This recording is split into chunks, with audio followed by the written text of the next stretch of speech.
Hey guys, with Andrew Wiebe, I'm Jason Saghini. We are very excited for the MLS Fantasy season to begin. I hope you've signed up. If you haven't, you can go to fantasy.mlssoccer.com and do that. The game is very similar to last year, but there have been some tweaks. Reminder though, you can play against us in several different leagues, including the Extra Time Radio one. Yeah, Jason and I, we're both signed up, but mine is Mira's French Lick. Quick team name from you, Jason? Newborn FC. We've got Simon Board. We're getting him on board here on Thursday. Make sure you sign up for that Extra Time Radio League. The code here is below. Lots of prizes, weekly, monthly, and for the whole shebang. So get signed up, invite your friends. I mentioned the rules. It's a salary cap game, so you have $100 million to fill out 15 spots on your roster, 11 of which are named starters. You name your captain, that guy gets double points for the week. That's obviously a very important tactic in the game. Andrew, there is a little bit of a tweak, though, as far as transfers go. Yeah, it's a big one. You can change your team more regularly this season. You'll get 2 each week, and then 1 will carry over if you don't use that. So you use them wisely.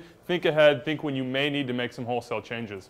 All right, now getting to your team. I tweeted out earlier today who has questions as they're setting up their fantasy team. We got a ton of responses, and we'll try to get to as many as possible. We're starting up in Seattle, I'm assuming up in Seattle, for Eddie Johnson's Army, and he asks, Mario Martinez, is he a good pickup in fantasy? This is a guy who's been scoring tremendous goals throughout the preseason. Andrew, good pick? At $7.5 million, the potential for Mario Martinez is absolutely enormous, but there are some question marks. First of all, they have a bye in week 2, so do you want to pick up a guy and see him sit almost immediately? Second, how much will he play? You look at last year, he was on and off the field. He's demanding more playing time this year. He's looked very, very good. But if Obafemi Martins comes, and it's looking pretty likely at this point, that could be Mauro Rosales moves back and Mario Martinez doesn't give him any chances. I would hold off. Wait till week 3.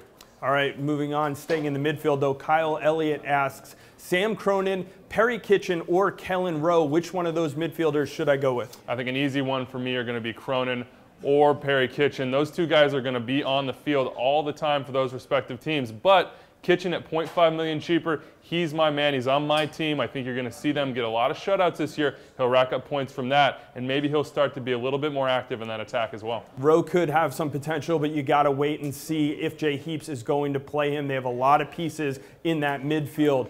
Another question in from the same guy. He says, I have Agudelo or Akban, Wenger or Santos. Which one of those combinations should I go for my second and third forward? And if you ask Andrew or myself, neither of them. Yeah, I'm going to say go with Jairo Arrieta and then also Kekuta Mane with those 2 spots. Mane, we're not sure how much he's going to play, but there's so much potential there. At $5.5 million, he is a bargain. Then Arrieta, with Federico Higuain feeding him, he's going to get some goals. Yeah, if you're going to spend $13.5 million, there are other ways to do it. The other way that I would point to is Ryan Johnson, who looks like he could be doing good things for Portland this season. And you pair him with either Jose Correa, who could be Agudelo's partner, or Deshaun Brown, who I like a little better for Colorado. Oscar Pereja really likes him. He could get in the lineup very early. All right, moving on. We're going with a question from Juan Santaliva. He says, Federico Higuain or Darren Maddox, who are you going with here? Well, I alluded to it with Arrieta.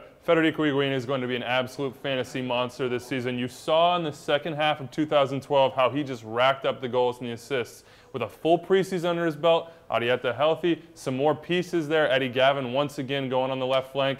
He is the man. He is going to be a very, very good fantasy player this year. Okay, I actually have both of them on my fantasy team, so why not go that route? Going up to Portland, Alex Staller asks, I have Nagbe and Valeri on my team. Am I being too optimistic about the Timbers? Well, you may be being too optimistic, but I think the real issue here is that these 2 guys are going to be linked. I compare it to, in fantasy football, a quarterback and a wide receiver on the same team. If one of those guys does not perform, you may have issues with the other. So I think you may be putting a few of the eggs in the same basket. All right, I really like this combination. I say go with it because they're playing New York at home in their first game. New York struggled on defense through the preseason, and the second game is another home game against Montreal. So I say ride these Portland guys early. Moving on to another question from Joel Sizniak. Good try. I tried, Joel. There's too many Z's in your last name. He says, what center back should I pick? And I think this is where it starts. You want center backs who move forward on set pieces, so you have that. You have the shutout option, you have the defensive option, but you also have the attacking option. So I watched the preseason. Alessandro Nesta did not go forward very much for Montreal. That's not a guy I'm putting on my fantasy team. Meanwhile, Omar Gonzalez, Victor Bernardes, those are guys you want to go after. Yeah, certainly. And you mentioned Bernardes. You know he's going to take some free kicks himself as well. A guy I would add to that group is Austin Berry at $5.5 million. He's a good value there. You know he gets in the box. If you want a guy that's a little bit more of a bargain, you want to save that $5 million, Jeff Park at $5 million. He may not get forward quite as often, but he's going to have opportunity for shutouts and some steady performances. All right, and one last question. Jeff Fanning asks, what are my good options for $7.5 million in the midfield? I actually think there are plenty. We looked it through. A guy that I really like and who's on my fantasy team, Daigo Kobayashi. He is going to be the number 10 in Vancouver. He's going to be pulling the strings. They have a ton of speed. If you watched our season preview, I'm really high on this guy. Yeah, a ton of potential for him, but I think I'm going to go with Bobby Convey. Technically a forward in Sporting Kansas City's 4-3-3 system, but it's going to benefit you to have him in midfield. He'll get points for shutouts, and he's had a good one so far. He's very, very fit. You know he can score goals. You know he can be an assist man. He's a guy with a ton of potential at $7.5 million. All right, thanks for everyone getting back to me with questions. I know there are plenty more people who have them. From now on, you can tweet at MLS Fantasy. We will get your questions answered from one of us. And I want to remind everyone a couple more notes.